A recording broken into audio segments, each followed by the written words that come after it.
The view up there are the stars.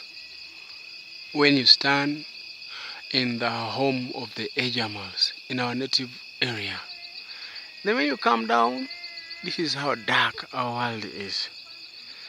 There is invisibility of everything. But then we are living in the area.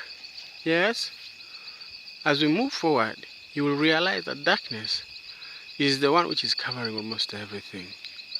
But then, yeah, this is where we live in. You might not see everything. Behind me and behind the lens of the camera is the torch of this camera, of this phone. And it's trying to reflect on things that are behind me, that are hardly seen. But then thanks be to God for I try to improvise something for Caroline. See, when light appears, it appears in the dark. This is the house. This is a very old house. It is older than me. It is older than all of us children that were born to Caucus Oriage.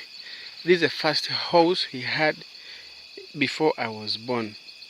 And he has lived in this very spot, in this very position, since before I was born up to now. All my younger brothers and sisters that came after me. That is a list of 10 living ones. Thanks be to God for the 10 living ones. They are all born when this house still existed. We have no power. We are always living in darkness in our native area. But thanks be to God for my exposure to meeting you, Madam Neil, and the Neils at large. At least you've given me a positive side of life. I believe one time I will be an agent of change in this family. Here are houses that you saw in the daylight video. They are invisible, but here people live. Here I was able to bring a solar panel that is giving us small light. It is only 2 bulbs, but at least it's aiding Caroline's life here in the village. And now when you come from our entry to the home, you will see that small bulb lighting from outside. And the bulb is that one. From a distance, and still it gives some light, glimpse of light. And here these are houses. They look dark, but we sleep in them. Here are my younger sisters. I have Lydia Asio. Sister, what is your name?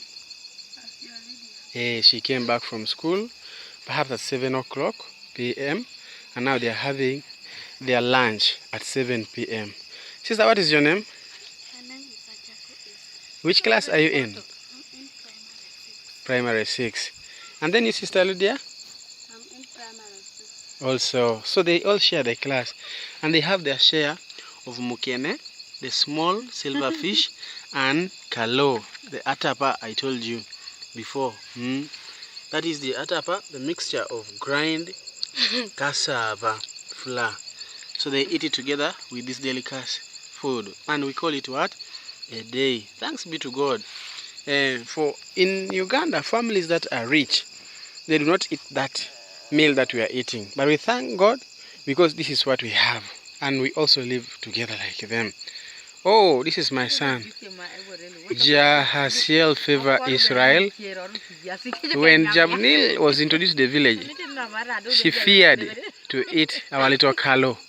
Now we are always struggling to make sure that she can have at least some rice and some posho. That posho is a maize flour. And we mingle it also like kalo, that atapan we eat. So this is the man, the Hazel favor Israel, eating some portion of rice. Behind is my mom. She is there witnessing the young boy as he eats.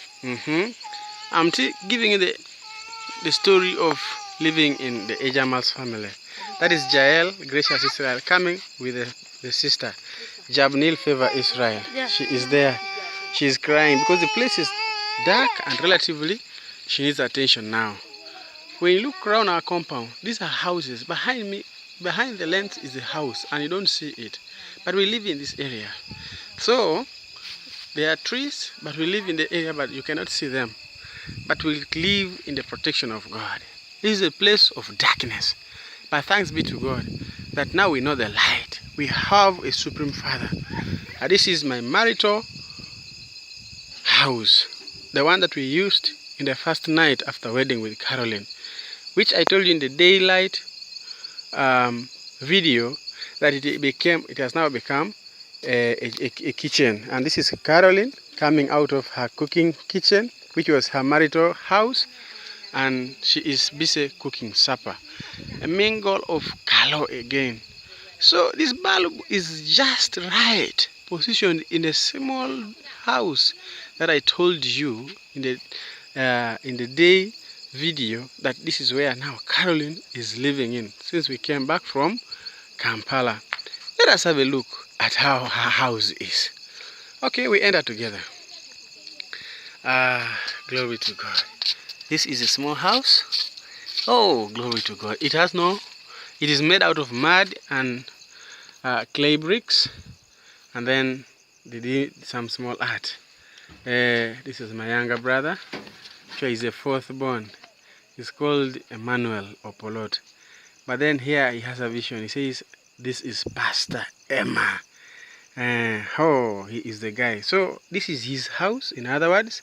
But when I came back with Caroline from Kampala City, we had no house. So she is here with the children. This is a window where Caroline sleeps with the children, but there is no window in it. It is a jerrycan, a scrap of jerrycan that is put there to hide the darkness. Daddy. Yes. Okay, now here, this is how the house looks like of Caroline and her beautiful daughters and sons. This is the bed we're sleeping in. Thank God it's a mattress. Hallelujah. God is good. It is on the bare floor. Yes, it doesn't matter. We are here with Jael Gracious Israel. And here we are with Jahazel Favor Israel. And this is their house. There are no chairs. We are not furnished. We thank God. We have a simple curtain. Can open for the curtain. How it looks like. Then we have the bulb up there. So it's a grass-thatched house. I wonder if you have any sense of this kind of houses. Then we have a bulb up there, the second bulb, which is up there in the roof. So that bulb gives light to the whole of this simple room. So here, these children come, and then they have a night. This is her house. This is her wardrobe. Glory to God. Now that we have the sense. This is the wardrobe. It is down. And wait, I show you, baby. So these are her clothes.